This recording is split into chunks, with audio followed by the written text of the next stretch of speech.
Je vous salue, chers amis. Je suis le Rav Aurémélie de la Côte d'Ivoire.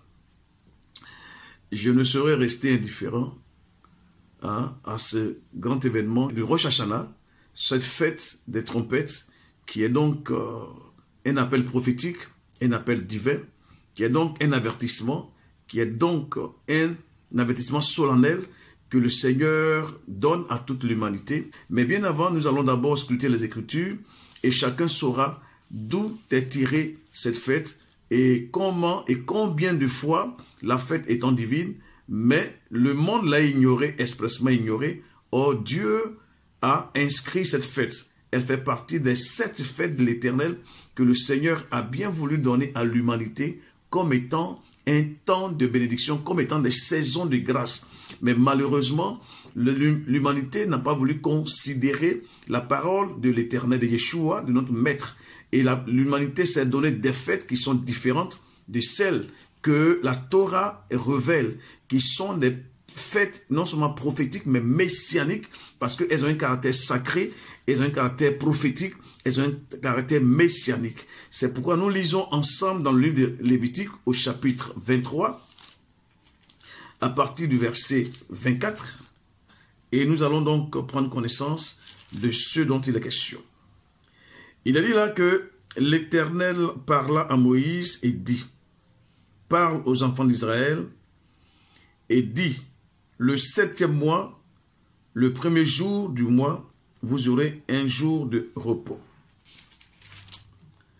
Publié au son des trompettes et une sainte convocation. Vous voyez, ce jour qui est le 1er jour du mois, du 7e mois, le mois de Téchéri, est un mois important, un mois solennel. Ce 7e mois lunaire mérite d'être véritablement compris, puisque ce mois, cette fête coïncide avec l'apparition de la nouvelle lune. Vous voyez, c'est donc un temps dans un temps. Et j'aimerais véritablement vous l'expliquer parce que cela dénote des mystères que Dieu a bien voulu confier à son peuple, oui, à Israël, qui est le dépositaire de la connaissance sacrée des choses divines. Et ce matin, j'invite toute l'humanité tout entière à s'inscrire dans la révélation de la fête des Rosh Hashanah, qui est une grande fête, une fête qui est pour toute l'humanité, qui est une bénédiction pour nous tous, parce qu'en fait, elle a un caractère prophétique, comme je le disais, un caractère messianique. Cette fête nous appelle, elle nous interpelle, elle nous rappelle que très bientôt, la trompette va sonner et celui qui est monté, c'est-à-dire le Mashiach, il sera de retour dans très peu de temps. L'humanité est en train de souffrir de la naissance, de la visitation divine de l'Éternel, parce que dans peu de temps, les choses vont se mettre en place. Frères, ne regardez pas ce monde qui souffre, parce que nous sommes dans la douleur du retour du Seigneur. Et c'est pourquoi le monde passe par des tribulations, les gens ont beaucoup de souffrances, le monde est dans un chaos total, et on ne sait plus à quel sein se vouer, puisque les plaies et tout ce qui est des épidémies qui viennent de l'Éternel sont en train de frapper l'humanité. Mais nous qui sommes du Mashiach, nous savons que ce temps pour nous est donc les signes annonciateurs du retour du Maître, celui-là même qui est venu pour nous accorder la vie. C'est pourquoi cette fête de Rosh Hashanah qui se tient au 1er jour du mois de Téchéri, c'est dans la Torah, elle nous donne d'avoir un jour solennel, un jour de repos, un jour où nous sommes affranchis de la servitude des travaux et nous nous arrêtons spécialement pour, oui, comprendre, pour nous abreuver à la parole de Dieu, pour nous repentir parce que très bientôt le Seigneur va revenir. Et j'aimerais vous le dire que cette fête aussi, elle a un caractère sacré, mais elle est venue dans un contexte historique. Vous voyez, lorsque le peuple d'Israël est sorti d'Égypte, le Seigneur, dans sa grande bonté, va donc lui donner des lois, des prescriptions divines, Et aussi dans ses prescriptions, Dieu va noter dans ses prescriptions, je pourrais dire, ce que nous appelons les 7 niveaux d'élévation spirituelle pour atteindre la grandeur de l'Éternel.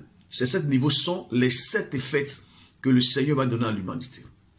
On a d'abord la fête de la Pessah, on a la fête des pains sans levain, on a la fête des prémices qui marque la résurrection, qui nous parle de la résurrection, on a la fête du Shabbat qui est celle de la Pentecôte, on a la fête de Rosh Hashanah qui est pour nous l'interpellation divine, pour nous dire, peuple de Dieu, enfants de l'Éternel, sachez que le Seigneur vient bientôt.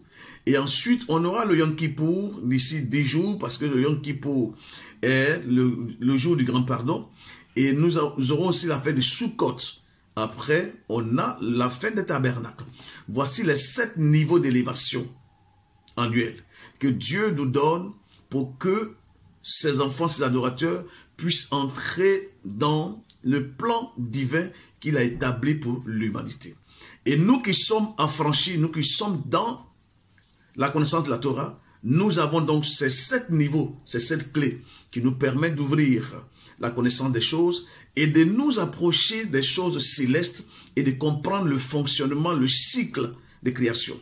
Et c'est pourquoi j'invite tous ceux qui n'ont pas encore fait la connaissance de la Torah de s'inscrire dans la révélation de la Torah, parce que la Torah à la fois écrite, mais là aussi à la fois orale. Elle regorge beaucoup de mystères et de connaissances. C'est pourquoi on ne peut pas parler de la Torah sans parler des fêtes, sans parler des mystères qui y sont. Cher peuple de Dieu, que le mystère de la trompette, qui est donc l'avertissement, qui est donc l'interpellation, qui est donc, je pourrais dire, la prise de conscience. Je voudrais ce matin, avant que ce temps n'arrive, donc je fais cette introduction pour vous dire que nous gagnerons tous à pouvoir nous inscrire dans cette fête parce qu'elle est une révélation divine. Que Dieu vous bénisse. Amen.